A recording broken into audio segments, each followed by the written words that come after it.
It was a humid Saturday afternoon in August of 2012.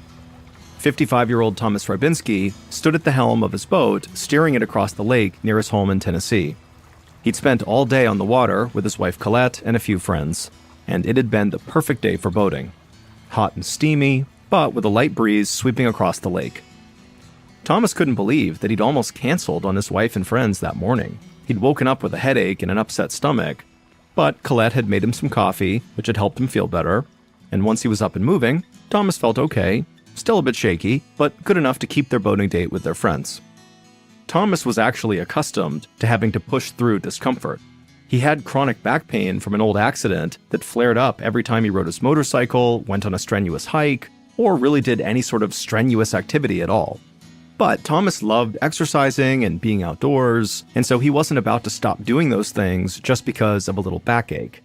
And he also got cortisone injections every month, which helped manage the pain in his back. Thomas was feeling especially grateful to be boating as he looked out over the bow, navigating the boat around a corner toward a little cove. Once he was in the cove, he dropped the anchor, and Colette started unpacking the food they'd brought for dinner. A few hours later, Thomas was halfway through a lively story about his recent hiking trip to Colorado when he felt a tap on his arm. It was Colette, and he knew she was giving him the signal that it was about time to head back. Thomas looked up and realized the sun was starting to set. He'd been having such a nice time, he really hadn't noticed how late it was getting, and he knew they wanted to be tied up at the dock by nightfall. So Thomas helped his wife pack up quickly, then he pulled up the anchor line and steered the boat back to shore. About a week later, on the following Friday morning, Thomas sat at his desk at General Motors, looking over a blueprint. For years, Thomas had worked as an automotive designer, and right now, he was designing a new vehicle interior. He doodled ideas on a spare sheet of paper as he brainstormed. But today, he was just drawing a blank. In fact, the only thing he could even think about was the pounding going on in his head. Last weekend's headache that almost made him cancel that boating outing had come back. And it actually had gotten worse and worse throughout this last week. Now the pain was sharp and persistent, like somebody was snapping a rubber band against his temples over and over again. Thomas put his elbows on his desk and cradled his face, trying to block out the stark overhead lighting in his office. Thomas hated the idea of leaving work early, but for the first time in years, he was debating whether or not he should go home sick. But ultimately, after rubbing his eyes and thinking about it for a second, he decided he would just try to tough it out. If he was going to have a headache, he figured he'd rather have it here, where at least he could attempt to kind of occupy his mind for a moment by working on a project that he loved. But once the clock in his office finally reached 5 p.m., Thomas was so ready to get out of there. He packed up and headed home for the weekend, glad to have the next 2 days to rest up and recharge. But that weekend, his headache didn't go away, and on Sunday morning, Thomas awoke to some of the worst pain he'd ever felt in his life. He turned over in bed and told Colette that it felt like the inside of his head was about to explode. Colette looked totally shocked, and Thomas knew why. He never complained about pain. So for him to say something like this meant it must be really serious. And so Thomas didn't even argue when Colette told him they had to go see a doctor.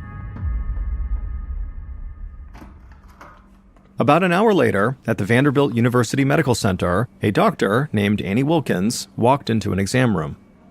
Thomas was her first patient of the day. He was sitting on the exam table, clutching his head with his hands, while Colette rubbed his back. And so from the moment Dr. Wilkins saw Thomas, she could tell he was in immense pain. Dr. Wilkins asked Thomas to lift his head up for a moment so she could give him a routine examination. But as Dr. Wilkins moved her finger around in front of Thomas's face, she noticed that his eyes were struggling to follow it.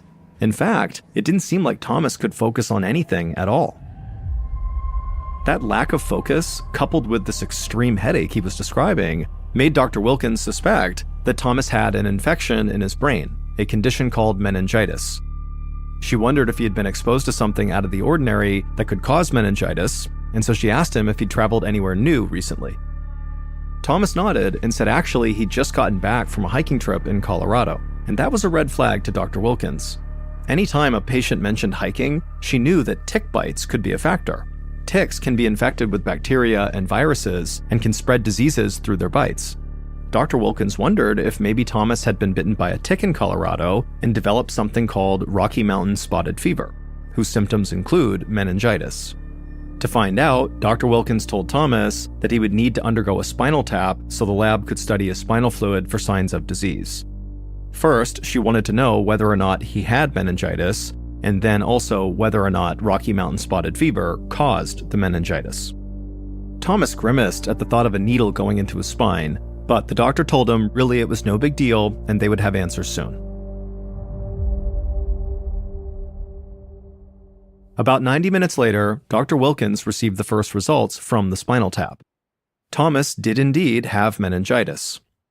So Dr. Wilkins asked a nurse to start Thomas on antibiotics right away, which would help reduce the swelling around Thomas's brain and his spinal cord.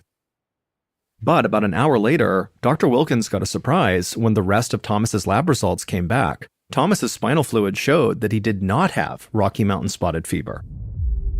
In fact, there was no trace of any bacteria or virus in his spinal fluid at all, which left Dr. Wilkins feeling totally perplexed.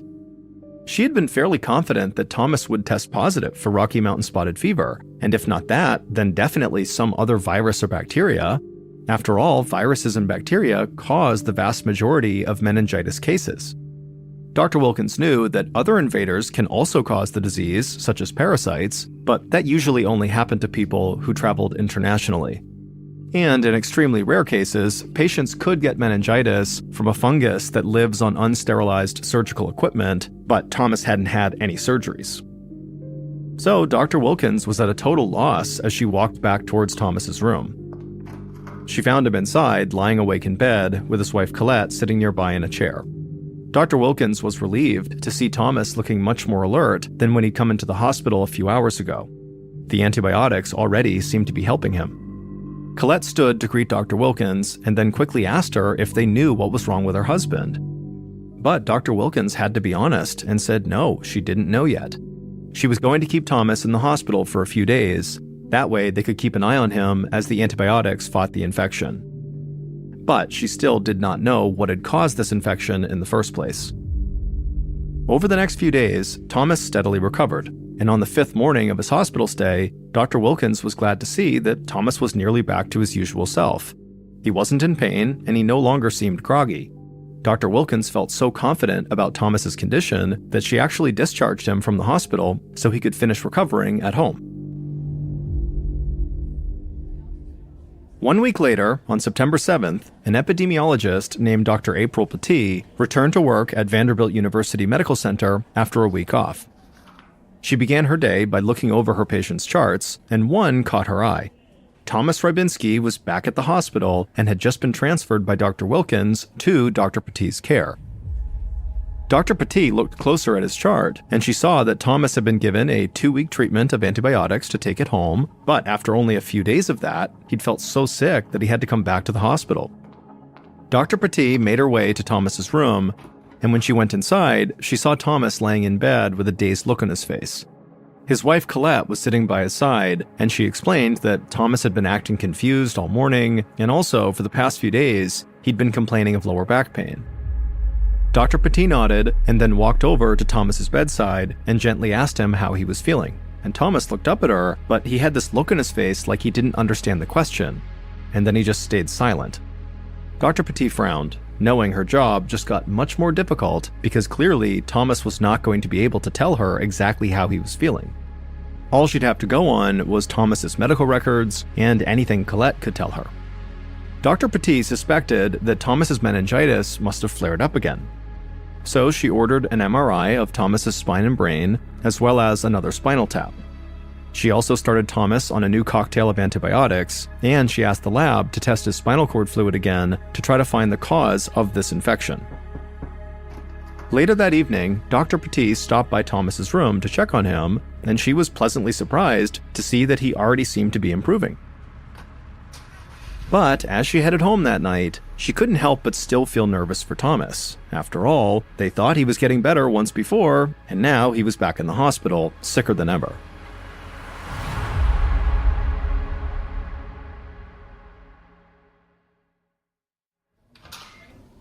"6 days later, on September 13th, Dr. Petit arrived for an early morning shift, feeling sleepy as she drank the last sips of the coffee she'd gotten on the way to work. The moment she sat down in her office, her pager went off, calling her to Thomas Rybinski's room. Dr. Petit had a bad feeling. Even though Thomas had improved slightly in his first afternoon back in the hospital, he was incoherent again by the next morning, just as Dr. Petit had feared. And he'd only been getting worse as the week wore on. When she arrived in his room and said hello to Thomas, she immediately noticed that the right side of his face was completely slack. His features were drooping, and Dr. Petit suspected that Thomas had suffered a stroke. And so she pressed the call button because Thomas would need a brain scan right now. An hour later, Dr. Petit received the brain scan results, which showed that the arteries at the back of Thomas's head were blocked. They also showed a pool of blood where Thomas's brain and spinal column met. Dr. Petit shook her head. Thomas definitely suffered a stroke.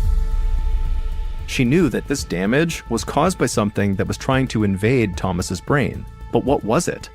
Thomas's spinal fluid was still free of bacteria and viruses. It made no sense. And yet there had to be some logical answer. Dr. Petit just needed to find it. The next morning, when Dr. Petit arrived at the hospital, she found a shocking lab result waiting for her.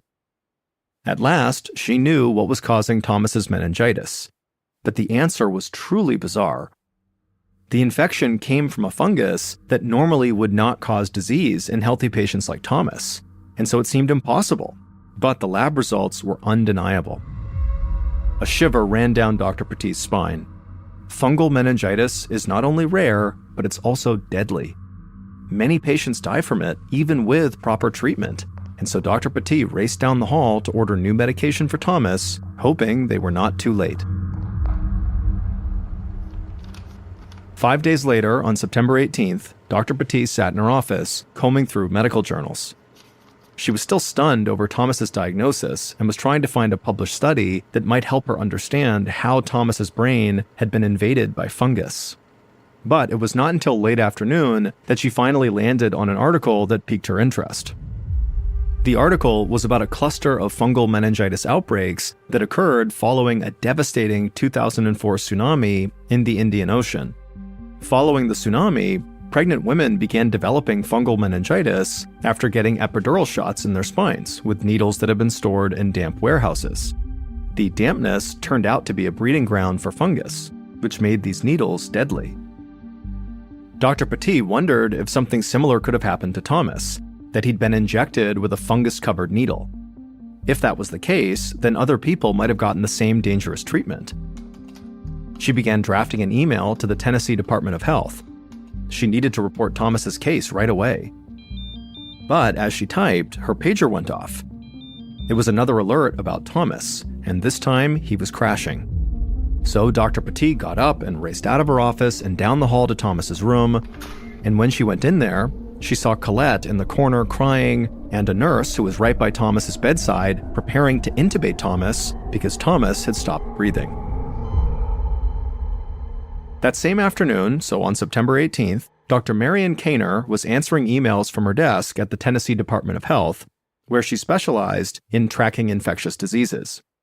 Dr. Kaner yawned and lifted her rimless glasses to rub her eyes. She was normally peppy and focused, but always seemed to get a bit tired when it was time to sign off for the day. But then an email labeled urgent popped into her inbox.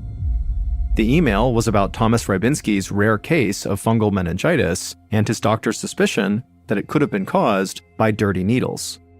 Dr. Petit had managed to stabilize Thomas, but he was in critical condition, and Dr. Petit was worried that others might get sick too. Initially, Dr. Kaner thought that Dr. Petit's worry about some kind of a fungal meningitis outbreak seemed far-fetched. That is, until she read a very interesting detail in Dr. Petit's letter. About 2 weeks before Thomas got sick, he had gone to a nearby clinic for a steroid injection to help with his chronic back pain. So it was at least possible that that clinic injected him with a dirty needle. Dr. Kaner was familiar with the clinic in question. She knew they saw about 160 patients each week, which meant that if one patient had been infected by a dirty needle, there were likely to be more cases. Dr. Kaner decided to launch an immediate investigation.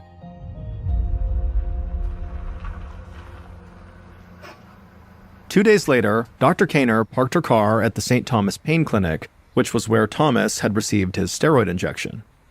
Earlier that morning, Dr. Kaner had received word that 2 additional patients had shown up at Tennessee hospitals with fungal meningitis, and both of them had also been treated at this St. Thomas Pain Clinic. Dr. Kaner called the clinic to inform them of the infections, as well as her suspicions that the pain clinic could be at fault. To her relief, the clinic director immediately volunteered to shut down until they could determine what was causing the meningitis. Dr. Kaner and a few colleagues got out of the car and walked inside the modern-looking clinic with big glass doors and tall windows. The clinic director came out into the waiting room to greet them. Dr. Kaner shook his hand and explained they would need to swab the entire clinic for signs of contamination. And the director said that was totally fine, take your time, and just said, if you need anything from me, let me know. Dr. Kaner and her team followed the clinic director through the facility, which Dr. Kaner noticed was sparkling clean. The director showed her where supplies were kept, including syringes and needles. Then he walked them over to the industrial fridges, where they kept the steroids and other medicines. The investigators took samples and got busy making sure everything was up to code. Meanwhile, Dr. Kaner kept an eye out for mold. She even got down on her hands and knees to inspect the refrigerators, but she found nothing. Dr. Kaner would still test the samples they'd collected, but she had to admit, the clinic appeared clean and safe. There were no expired steroids, no dirty instruments. It was clear the medical staff took great care of the place and followed protocol to a T. But for the purposes of Dr. Kaner's investigation, this actually was a big problem. Because if this clinic wasn't to blame for the 3 cases of fungal meningitis amongst the clinic patients, then something much bigger must be going on. Dr. Kaner thanked the clinic director before heading back to her office, knowing it was time to alert the Centers for Disease Control, or CDC, the agency that handles national disease outbreaks. A few days later, Dr. Kaner sat in a conference call with researchers from the CDC who were calling from their headquarters in Atlanta, Georgia. After first contacting the CDC, Dr. Kaner had reached out to medical professionals all across the state. So far, she had received word of 1 confirmed death and 5 cases of suspected fungal meningitis. All of the cases were linked somehow to the St. Thomas Pain Clinic, but investigators couldn't find any source of contamination there. CDC investigators raised the possibility that the clinic could have received supplies that were already contaminated when they arrived, so they had started to carefully track these suppliers for every single item used at that clinic. They were checking not just the needles, but also the syringes, anesthetics, surgical dye, even the trays used to hold the instruments. But despite several days of work, they still had not found the source of infection yet. As Dr. Kaner listened in on this conference call, one of the investigators in Atlanta reminded everybody on the call that many of the patients at the St. Thomas Pain Clinic had received steroid injections to relieve their discomfort. So, if the clinic's needles weren't dirty, then maybe the problem was actually the steroids themselves. Another CDC official then added that it would be easy enough to check because all of the clinic's steroids had all come from the same place, the New England Compounding Center, or NECC for short, which was located in Framingham, Massachusetts. The CDC investigators said they should let NECC know which steroid batches were being linked to the meningitis cases. That way the company could recall the batches immediately. And so Dr. Kaner suddenly felt hopeful. She left the conference call feeling certain that NECC would recall the drugs and this meningitis scare would soon be over. At 6 a.m. on October 2nd, so a couple of weeks after Dr. Kaner began her investigation, a U.S. Food and Drug Administration investigator named Stacy DeGarmo pulled into the NECC's parking lot. One of her colleagues sat in the passenger seat taking photographs. Thomas Rybinski, whose case started the investigation, had now passed away from his fungal meningitis. So now, at least 2 people in Tennessee had died after receiving the steroid injection compounded at the NECC, and there were 14 other cases identified across the nation. But it had the potential to get much, much worse because NECC shipped so many steroids all over the country. Dr. Kaner and the CDC investigators had learned that the NECC had distributed 17,675 vials of potentially contaminated steroids across 23 different states. The Food and Drug Administration, or FDA, had quickly gotten involved and almost immediately decided they needed to pay NECC a physical visit. Lead FDA investigator, DeGarmo, was certain she would find the answers they needed inside the sort of bland-looking brown brick building where the NECC was headquartered. As DeGarmo looked across the parking lot, she immediately saw something troubling. There was a huge construction vehicle, like an excavator, with a big mechanical shovel that was tearing in to a pile of construction debris and other trash, spreading dust all around. A mess like that has no business being outside of a building where drugs are made. DeGarmo shook her head and climbed out of her car. She'd never been to NECC, but she was not surprised when she'd gotten a call about them from the CDC. Her agency had a history of run-ins with NECC, including a time 10 years earlier when their steroids had given a few patients meningitis-like symptoms. So if these executives at NECC were up to no good, well, DeGarmo was thrilled to be the one to ruin their day. DeGarmo and her colleague walked into the ground floor laboratory of the NECC, where two company executives stood waiting for them. They didn't look particularly pleased to be up so early, especially to be giving a tour to two FDA investigators. Still, DeGarmo followed after one executive, while her colleague went with the other. The executive that DeGarmo had followed led her through the laboratory, and DeGarmo noticed right away that the facility was absolutely filthy. As DeGarmo looked over documents, her colleague zipped on a gown, put a respirator on her face, and entered the facility's clean room, where most of the facility's lab work took place. DeGarmo remained outside because she was pregnant, but she watched through a window as her colleague moved methodically around the room, wiping surfaces with a sponge. When she finished with each sponge, she dropped it into a sterile bag so that the sponge and whatever was on it could be tested later. From the door, DeGarmo could see that one of the ovens used to sterilize the NECC drugs was obviously covered in this sort of brown muck. She watched with disgust as her colleague carefully swiped the oven and then dropped that dirty sponge into a bag. 12 hours later, DeGarmo and her colleague were exhausted, but they still were not done combing through the NECC lab. They needed several more days to finish their investigation as NECC lawyers raised one objection after another. Finally, on the third day of the FDA investigation into the NECC facility, NECC executives just straight up would not let DeGarmo back into the building.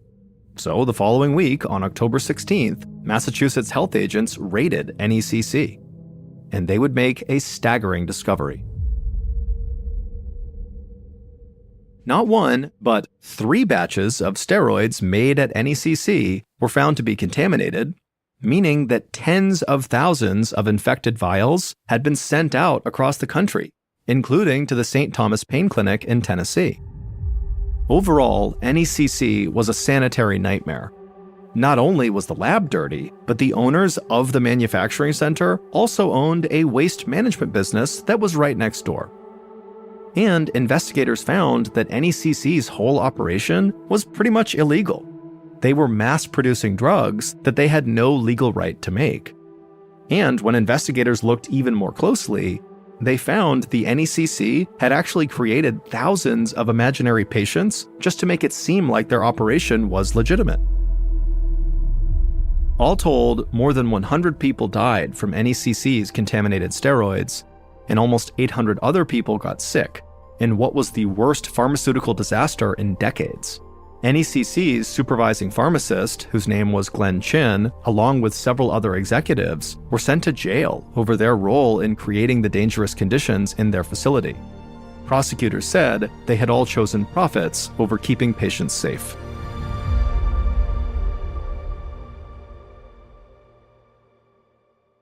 In 1971, a 19-year-old Irishman named William began studying physics and computer science at a university in Belfast, Northern Ireland.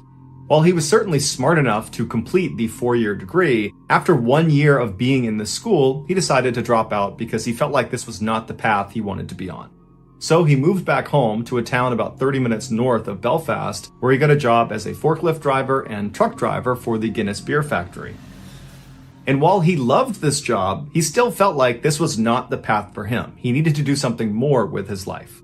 And so he decided he would pursue what two of his siblings had gone on to do, which was to become a school teacher.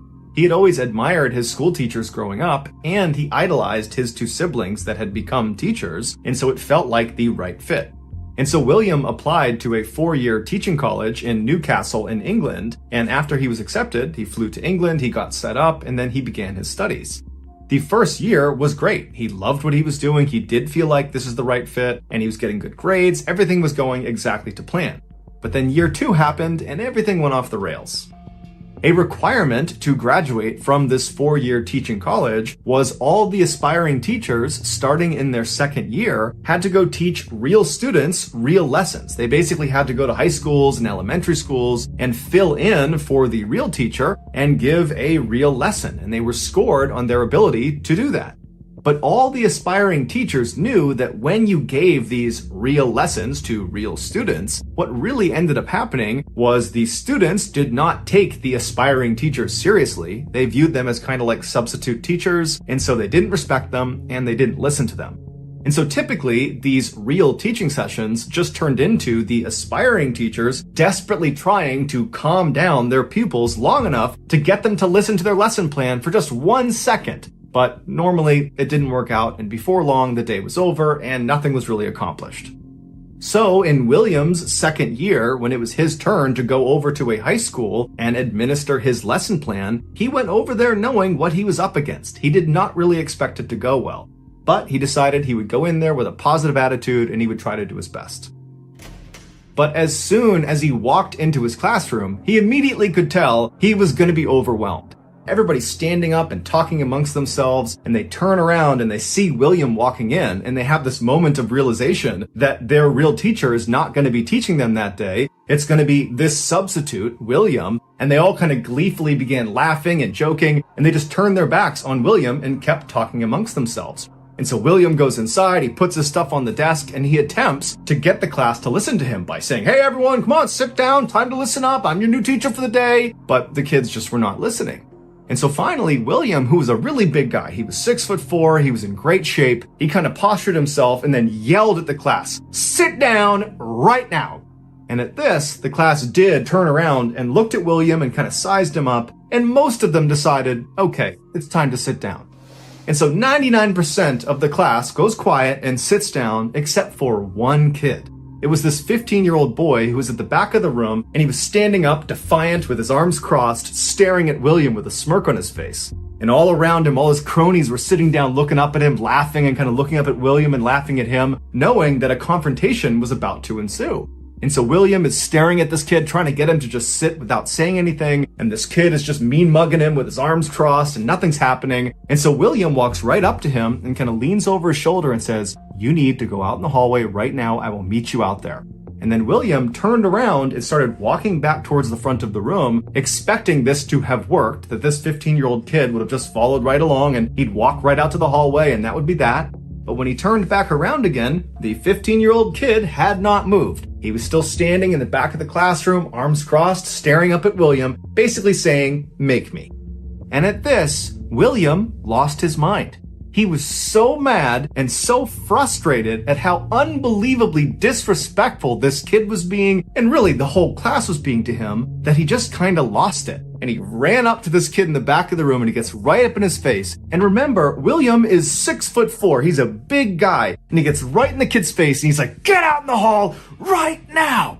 And this kid doesn't flinch. Instead, he reaches into his pocket and pulls out a knife and he holds it right up against William. And William, without any hesitation, just winds up and blasts this kid across the side of the head, sending him flying over a kid sitting at a desk. He goes flying over this kid and crumples into the corner. And then when he stands up, he drops the knife and puts his hands up and he's like, okay, I'll go out in the hall. And William's like, go out in the hall right now. And so the kid ran out of the classroom, he goes out into the hall, and the whole class is totally silent. No one even wants to look up at William. They're all kind of just looking down at their desk, trying to be as quiet as possible. And William walks back to the front of the class and proceeds to teach the rest of the lesson. As soon as the high school learned that this aspiring teacher, William, had basically knocked out one of their students, even though it seemed like it might have been a little bit deserved, they immediately told the teacher's college, and the teacher's college immediately expelled William. And so now William is suddenly jobless and he's kind of lost again in the world. He doesn't know what he wants to do now because he really had committed to being a teacher. And so he goes back to his home in Northern Ireland and he begins thinking about, what is he going to do next? And he keeps having this thought that he should pursue this thing that he's always been interested in, but he had never taken seriously because it felt so risky. But now that basically everything in his life had fallen apart, he had nothing to lose. So he decided, what the heck, I will do the thing that I've always wanted to do. And that was stage acting. And so he went and auditioned with a local theater company in Belfast. He was accepted into the theater troupe. And then 4 years later, he was discovered performing on stage by a Hollywood filmmaker. And they cast him in a movie, and the rest, as they say, is history. William Neeson, better known as Liam Neeson, would go on to star in dozens of huge movies and TV shows, and he's probably best known for his epic role in the movie Taken, where he is this CIA operative with a particular set of skills, and in this movie, he punches a lot of people in the face, just like when he was a teacher.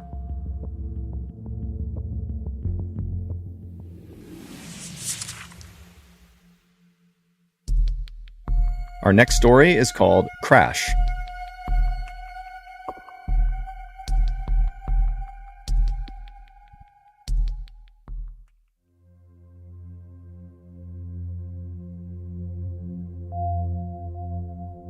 Cranbrook, which is a small, snowy town in British Columbia, Canada, used to be a place no one had heard of. Then Isaiah Otieno changed that. In 2006, an 18-year-old smiling young man named Isaiah Otieno stepped off of a plane in Cranbrook and began making his way toward the baggage claim. As he walked, everyone in the airport stopped and stared up at him. Isaiah was 6'9" tall, and he was from Kenya, making him easily one of the most unique people in all of Cranbrook. Isaiah, who was the son of a Kenyan politician, had worked really hard to earn his slot at the local university, called the College of the Rockies. His plan was to use that degree to get a great job so he could help support his family back in Nairobi. Not long after the first semester of Isaiah's freshman year had started, he was not only flourishing academically, but also socially. His big smile and his charm and his incredibly good manners had earned him many friends as well as the nickname the Gentle Giant. But the person Isaiah most closely bonded with while he was in Cranbrook was another student named Isaac Hockley. Isaac, in addition to being a student at the College of the Rockies, was also a passionate photographer and actually worked part-time for the local newspaper as a freelance photographer. Isaac and Isaiah had briefly met in late 2006 at their campus's billiard halls when they were both playing pool, but that interaction had not made them friends. What had cemented their friendship and made them very, very close was one night in early 2007, Isaiah had gotten a job as a bouncer at a local bar because he's 6'9", and so he was the bouncer. And Isaac had come to that bar, not to see Isaiah, just to go to the bar. And so Isaiah's at the front, he's checking people in, and then he hears this commotion in the bar behind him, and he turns and he sees Isaac is getting attacked by this huge guy that's way stronger than him, who looked like he was the aggressor in the fight. And so without any hesitation, Isaiah turns and just starts galloping into the bar. He's leaping over chairs, he's leaping over tables, and he jumps into the fray, and he fought off Isaac's attacker. And so after the dust settled, Isaac was so thankful for Isaiah, even though Isaiah kind of downplayed it and acted like it was no big deal. But either way, the experience totally bonded these two very different people, and after that, they became totally inseparable. Over the next couple of semesters, the pair would often go off on long rides outside of Cranbrook into the mountains and the forests, and they would just chat. Isaiah would talk about what it was like to live in Kenya and how he was really here to try to be successful like his father. And Isaac would talk to Isaiah about his passion for photography and what it was like growing up in Canada around Cranbrook. On one very memorable drive, the pair were driving at night along this kind of winding road that went through a forest when all of a sudden a moose leapt onto the road and blocked their way. And so Isaac at the last second had to swerve to avoid the moose. But ultimately, they did not get into an accident and it was just a close call. So Isaac was totally fine. He had kind of recovered within seconds of getting past the moose, but Isaiah, who was in the passenger seat, was totally shaken up by it. And when Isaac started talking to Isaiah about why he was so shaken up, because after all, they are fine, they did not get into an accident, Isaiah would admit that he wasn't shaken up because they almost got into an accident. He was shaken up because he saw a moose. He didn't know moose existed, and so seeing this enormous creature suddenly in the middle of the road right in front of them just had totally spooked him. And so after this, Isaac loved to bring this story up as a way of kind of making fun of Isaiah for his fear of moose, but it was totally in a loving way, and Isaiah would always laugh right along with him. But despite how well everything was going in both Isaiah and Isaac's lives to that point, everything would come crashing down in 2008.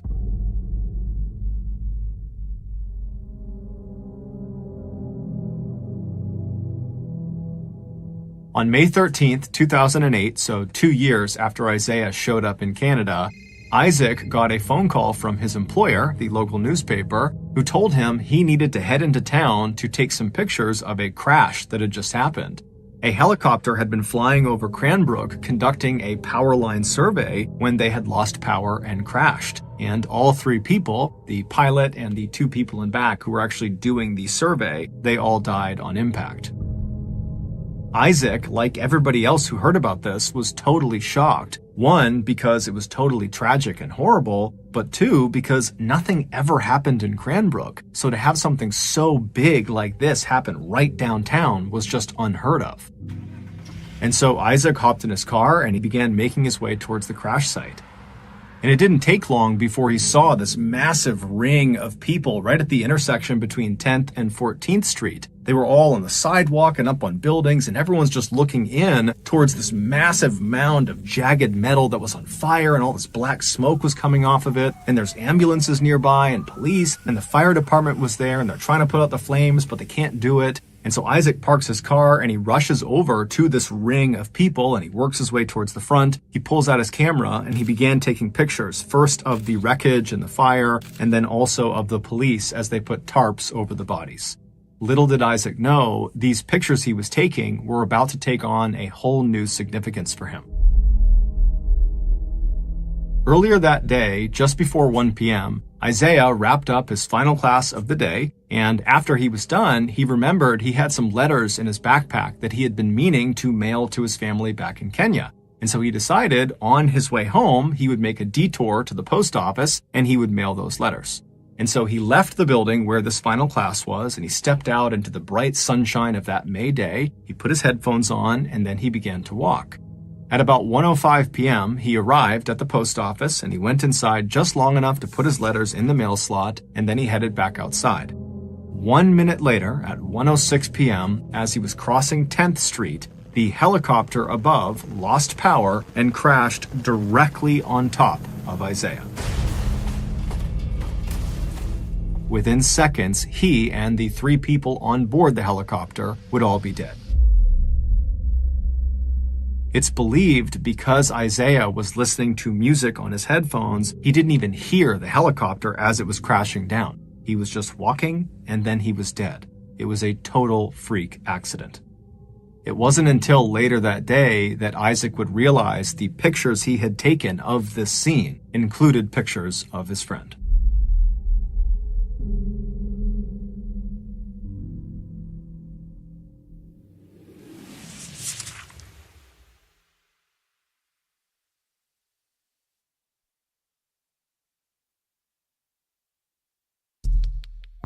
The next and final story of today's episode is called Wires Crossed.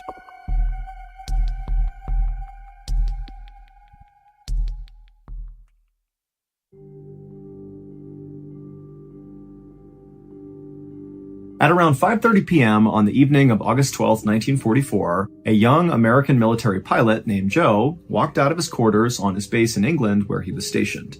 And as soon as he was outside, he lit a cigarette to calm his nerves, and as he smoked the cigarette, he began walking towards the huge hangar on the other side of the base where his plane was waiting for him. Joe had been preparing for this night for weeks. He and his co-pilot, a 35-year-old lieutenant who was nicknamed Bud, were about to step off on a top-secret military mission called Operation Aphrodite. And this mission was not only top secret, but it was so unbelievably dangerous that basically anybody who knew about it considered it a suicide mission. But Joe tried not to think about that as he walked towards the hangar. Instead, he tried to think about the reason he was here in the first place, the reason he had joined the military, and that was to defeat the Nazis. And what he and his co-pilot were about to do, Operation Aphrodite, was going to play a huge role in defeating the Nazis.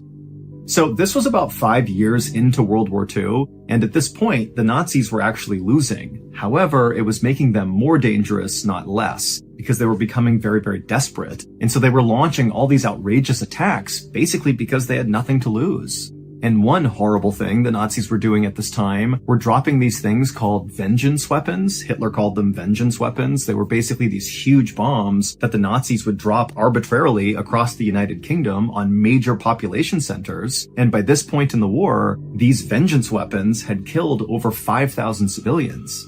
And at this exact moment, like this night, as Joe was walking towards the hangar, the Nazis had a stash of vengeance weapons aimed directly at London. That was going to be their next target. And so the mission that Joe and his co-pilot Bud were going on, Operation Aphrodite, was going to be to go out and destroy those vengeance weapons to save London. And as nervous as Joe was about this mission, and he was really nervous, he was also very excited. He actually had volunteered for this mission when many other pilots had done everything they could to stay away from this mission. And on top of that, Joe actually had flown enough missions by this point in the war that he didn't need to fly any more. He could just go home. But instead, he volunteered for this mission. And a reason why Joe might have decided to do that has a lot to do with the family he was raised in. So Joe came from a family that was very successful and accomplished. And his father really pushed Joe and his younger brother to be the very best at whatever they were doing and to be very competitive with each other. And so while Joe and his younger brother did love each other, they also had a pretty intense rivalry. And for a while, Joe's father obviously favored Joe. I mean, Joe was the favorite child and, his father would always say, Joe's going to be the president someday. He's so talented. But after the attack on Pearl Harbor that brought the United States into World War II, both Joe and his younger brother joined the military, and pretty early on in the war, Joe's younger brother got an award for heroism. He had basically saved his platoon of men, and he won all these awards, and he was all over the news. And pretty quickly after that, Joe felt like he fell out of favor with his dad, that his dad kind of looked at the younger brother as being the favorite child now. And so Joe really started to feel insecure and wanted to prove himself really to his dad.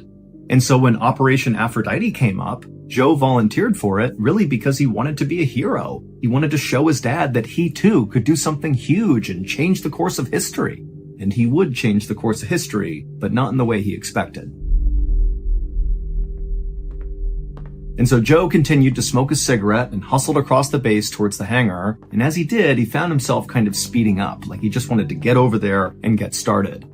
Joe's commanders had given him a special code he would call out over the radio if this mission was successful. It was spade flush. That's what he'd say over the radio. And so as Joe hustled towards the hangar, he imagined how incredible it was going to be to yell out spade flush over the radio. I mean, it was only like 30 minutes away from that moment. This was a short mission. And so finally, Joe reached the hangar and he looked up to the sky one more time to make sure the weather looked solid, because actually they had tried to launch Operation Aphrodite a couple of days earlier, but it had been canceled because of fog. But Joe looked around and the weather looked good, and so he knew it was going to be a go. So he flipped his cigarette butt and stepped into the hangar. Inside this hangar was this massive, big open space, and in the center of the hangar on the floor was this huge plane called a B-24 Liberator. This was, of course, Joe's plane for the night, and so Joe immediately began walking towards the plane to check it out. Now, this particular type of plane was the type of plane Joe had been flying for the past 3 years. I mean, he'd flown many combat missions in this type of aircraft, so he was very familiar with it. But this particular B-24 was unlike any of the other B-24s Joe had ever flown. In fact, this aircraft was so unique, it was unlike any aircraft that any pilot in the American military had ever flown. I mean, this was really a one of one. And so as Joe walked around the outside of this plane, he began to notice some of these unique modifications that the mechanics had made to this aircraft. The most noticeable modification was actually the cockpit. Now, normally the cockpit had all these windows basically all around it, so the pilot could look in any direction and see what was going on, but obviously they needed to be protected from the elements. But this B-24 had all the glass removed except for one pane of glass, basically right in front of where Joe would be staring, just like a single windshield. And so it's almost like it was a convertible aircraft where it was all open air in the cockpit. And the reason for this change is because Joe and his co-pilot, during the course of this top secret mission, Operation Aphrodite, they would have to jump out and parachute to the ground. And so by having this all open, it would allow them to do that much easier. And then another big modification to the B-24 is the guns that were normally located on the outside of the aircraft were gone, and they were replaced by broomsticks painted black to look like guns at a distance. But the visible changes to this particular B-24 were nothing compared to the massive changes that were hidden inside this aircraft. Because the top secret part of Operation Aphrodite was really this particular plane. The plane was not really a plane, it was more like a huge flying bomb. The military's mechanics basically hollowed out the entirety of this plane, removed everything inside of it that was not absolutely vital, and they replaced it with explosives. 10 tons of explosives. Like, this is an unbelievable amount of explosives. A few minutes later, at around 5:55 p.m., Joe and his co-pilot Bud, who by this point had come into the hangar, finished doing their exterior inspection of the aircraft, and then they climbed into the cockpit, with Joe taking a seat in the pilot's seat and Bud sitting in the co-pilot's seat. And even though the evening was cool, both men were visibly sweating. Once the pilots got the go-ahead to begin the mission, Joe fired the first engine and then turned to look at the ground crew all around them, and he noticed all of them looked really, really serious. I mean, they obviously knew how intensely dangerous this mission really was, and the fact was, the pilots might not make it home, and so they're looking up at these guys like, I'm sorry you have to do this. But Joe, he looked out at these people and he sensed that was going on, and so he made a big show to wave and smile at them, to show confidence, like he knew what he was going to do, he's going to be fine. But in reality, Joe really was terrified. You say the past was better. I can't even remember why we always fighting, lost in the same old story. Looking back ain't helping. Love is slowly melting. We keep dragging shadows, can't find no tomorrow. Let it go now.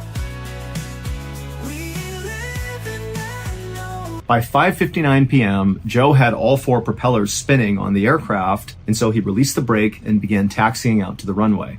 And as they bumped along, Joe and Bud became really aware of just how heavy this aircraft was from all the explosives. I mean, every bump, this plane is lurching up and down and really creaking and making lots of noises. I mean, this was sketchy. Finally, Joe went full speed ahead, and he and Joe went tearing down the runway, and at some point, the plane did get lift, and it took off into the air.